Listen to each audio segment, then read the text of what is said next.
How to fix CapCut templates not showing on Android phone. Hello guys, in today's video I'm gonna show you how to fix CapCut templates not showing on Android phone. First go to settings and then apps and apps again, and here just type CapCut and then click for stop here and go to storage.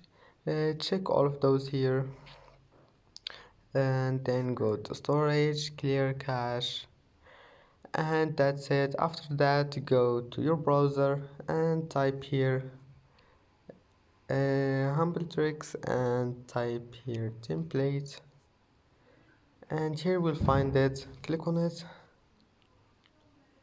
and as you see here you can find any template you want, and that's it. Don't forget like and subscribe, and see you in the next video.